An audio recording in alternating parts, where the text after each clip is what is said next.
BRS గుర్తుపైన గెలిచి కాంగ్రెస్ పార్టీలో చేరినటువంటి దానం నాగేందర్ను డిస్క్వాలిఫై చేయాలని బీఆర్ఎస్ పార్టీకి సంబంధించినటువంటి ఎమ్మెల్యేలు స్పీకర్ గడ్డం ప్రసాద్ను కలిసి ఒక వినతి పత్రం అయితే ఇవ్వడం జరిగింది. మనతో పాటుగా మాట్లాడడానికి హుజరాబాద్ ఎమ్మెల్యే పాడి కౌశిక్ సార్ ఏం చెప్పారు దానం నాగేందర్ విషయంలో? స్పీకర్ ఏం చెప్పారు, మీరేమని రిప్రజెంటేషన్ ఇవ్వడం జరిగింది? ఖచ్చితంగా కేసీఆర్ గారి ఆదేశాల మేరకు ఇవాళ దానం నాగేందర్ గారిని డిస్క్వాలిఫై చేయాలని, ఇలా బీఆర్ఎస్ పార్టీ గుర్తు మీద గెలిచి కాంగ్రెస్ పార్టీలో చేరడం కరెక్ట్ కాదు. ఇది ఖచ్చితంగా తనని డిస్క్వాలిఫై చేయాలని మా బీఆర్ఎస్ పార్టీ పక్షాన మేము డిమాండ్ చేయడం జరిగింది. ఖచ్చితంగా ఇలా యాక్షన్ తీసుకోవాల్సిందే. ఇది మేము చెప్పేది కాదు, సుప్రీంకోర్టు డైరెక్షన్స్ కూడా ఉన్నాయి. సుప్రీంకోర్టు డైరెక్షన్ ఖచ్చితంగా ఇలా 3 months లోపల స్పీకర్ గారు డిస్క్వాలిఫై చేయాలని ఇలా సుప్రీంకోర్టు ఆర్డర్స్ కూడా ఉన్నాయి. ఖచ్చితంగా డిస్క్వాలిఫై అవ్వడం ఖాయం. ఇదే 3 నెలల్లో మేము ఖచ్చితంగా ఒక 4-5 మినహాయించి మిగిలిన వాళ్ళందరినీ చేర్చుకుంటామని కాంగ్రెస్ పార్టీ ఇప్పుడు సీఎంగా ఉన్నటువంటి పీసీసీ ప్రెసిడెంట్గా ఉన్నటువంటి రేవంత్ రెడ్డి మాట్లాడుతున్నారు. నిన్న మాట్లాడినటువంటి మాటలు నిజంగానే అట్లా జరుగుతుందా? ఇంకా కాంటాక్ట్లో ఉన్నారా సీఎం రేవంత్తో? ఎవరు కూడా కాంటాక్ట్లో లేరు. అందరూ కూడా మా బీఆర్ఎస్ పార్టీలో అద్భుతంగా కేసీఆర్ గారి నాయకత్వంలో అందరూ కూడా పనిచేయాలని కోరుకుంటారు. ఖచ్చితంగా అందరూ కూడా కేసీఆర్ గారితోనే ఉంటారు.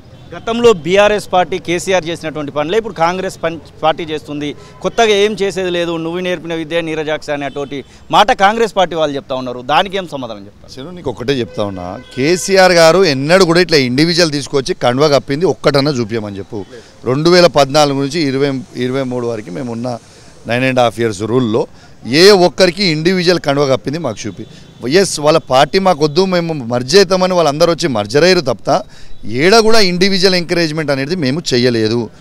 ఇది ఖచ్చితంగా ఇది యాక్షన్ తీసుకోవాలి. ఎందుకంటే ఒక్క పార్టీలో గెలిచి ఒక్కడు పోయి కండువా కప్పుకోవడం ఇది మంచి పద్ధతి కాదు. ఇది ప్రజల్ని, ఇది కేసీఆర్ గారినే మోసం చేసినట్టు కాదు, ఖైరతాబాద్ ప్రజలందరినీ కూడా మోసం చేసినారు. నువ్వు కాంటెస్ట్ చేసింది కేసీఆర్ బొమ్మ మీద, కేసీఆర్ బీఫామ్ మీద.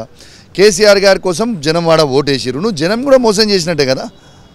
దీన్ని ఖచ్చితంగా సీరియస్గా యాక్షన్ తీసుకోవాలని మనస్ఫూర్తిగా కోరుకుంటున్నాను. ప్రవీణ్ కుమార్, మీ పార్టీకి సంబంధించినటువంటి సిట్టింగ్ ఎంపీలు ఎమ్మెల్యేలు కొంతమంది బయటికి వెళ్తూ ఉంటే ప్రవీణ్ కుమార్ మాత్రం అధ్యక్ష పదవికి, బీఎస్పీ పార్టీ అధ్యక్ష పదవికి రాజీనామా చేసి మరి ఇప్పుడు కొద్దిసేపట్లో మీ పార్టీలో చేరబోతున్నాడు. అసలు ఈ యొక్క చేరిక విషయంలో ఎట్లా ఉండబోతున్నారు? ఇది ఎలాంటి సమీకరణకు దారితీస్తున్నారు?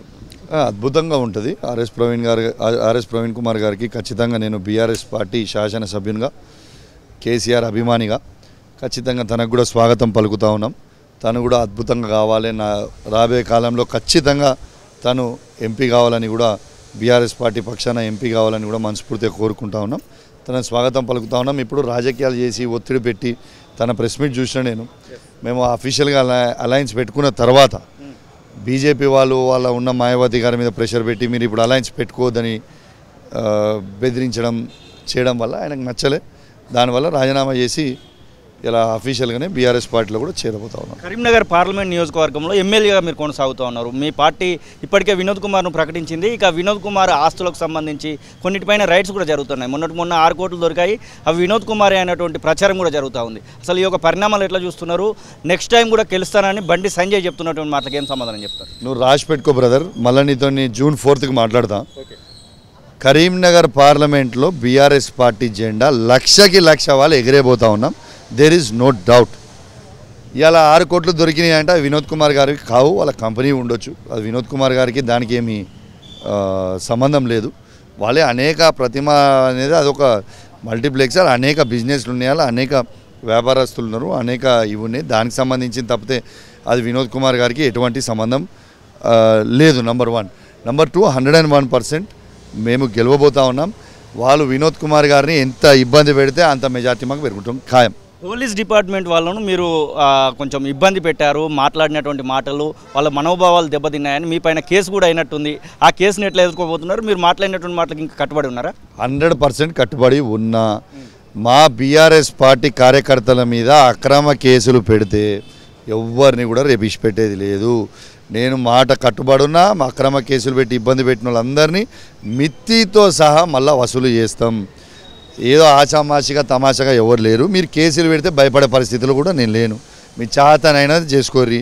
కేసులు పెట్టి కౌశిక్ రెడ్డి భయపడతాడో, కౌశిక్ రెడ్డి గొంతు నొక్కాలనుకుంటే ఎవరి తరం కాదు, నేను భయపడేటోని కాదు. నువ్వు కేసులు పెట్టుకో, ఏమైనా చేసుకో. ఖచ్చితంగా మా బీఆర్ఎస్ పార్టీ కార్యకర్తల కోసం ముందలు నిలబడతాం. మా బీఆర్ఎస్ పార్టీ కార్యకర్త బుల్లెట్ దిగాలంటే మొదటిగా నాలాంటి ఎమ్మెల్యేలకు బుల్లెట్ దిగిన తర్వాతనే వాళ్ళ దిగాలి. కానీ వాళ్ళని ఇబ్బంది పెడతామంటే మేము ఊగిన ప్రసక్తే లేదు.